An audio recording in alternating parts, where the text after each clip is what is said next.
Everybody makes mistakes when typing code. Even experts do. If you make a mistake in HTML or CSS, the browser will usually try to render your page. In fact, browsers are so good at dealing with errors, you often don't notice the error until you submit the page to a validator. With PHP errors, the browser often doesn't get a chance. You either get a completely blank screen or a bald error message like this. Even if the browser manages to display the page, you might end up with a series of ugly messages like this. Unfortunately, PHP error messages are not exactly the most user-friendly for beginners, but they do contain valuable information that can help you solve the problem. The purpose of this chapter is to help you understand them and to correct errors in your PHP code. Each video has a title that should make it easy to find the solution you need. When using PHP in a website, it's important to know how the server is configured. Let me quickly go to my editing program. And here I've got configuration.php. It contains a single line of code. It's PHP info with a pair of parentheses, semicolon, inside a PHP block. And if I go back to my browser, this is what it outputs. It's a complete listing of all the configuration settings on your server. And the important ones to look for are those related to errors. So let's just quickly search for errors. And this first one here, display errors, on this machine it's on. This setting, display errors, should be on in your testing environment, but off in a live website. Another important setting is this one right down at the bottom. Let's just scroll along a little bit. There it is, error reporting. It's expressed as a number, and in PHP 5.4 and 5.5, it should be 32767.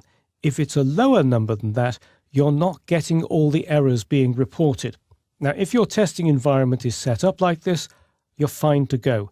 If not, and you need to make any changes to these settings in your local testing environment, the simplest way, as long as your testing server is running on Apache, is to use a .htaccess file. Let me just show you. It's in the chapter 0707_01 folder, and this is what it does.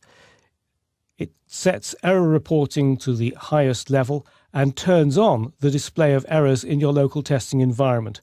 So if you're running Apache, all you need to do is remove this from this particular folder and put it in your server root, and then you've got the highest level of error reporting and all the errors will be displayed. If you're on a remote server and errors are being displayed, uncomment this line 11, just take away that hash symbol and errors will be turned off, or at least the display of errors will be turned off. Some hosting companies allow you to use a .user.ini configuration file. Check with your hosting company. If they do allow you to use that, then this is the correct file that you need to use. It's also in the chapter 0707_01 folder, and it just sets display errors to 0. In other words, it turns it off. And it's very important to turn off the display of errors on your remote server because it looks bad. It just really looks bad.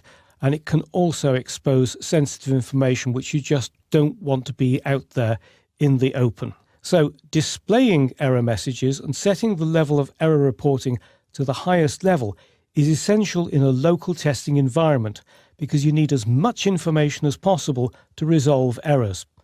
But the display of error messages should be turned off on your live website. Not only do error messages look ugly and unprofessional, they can also reveal sensitive information that could be useful to an attacker.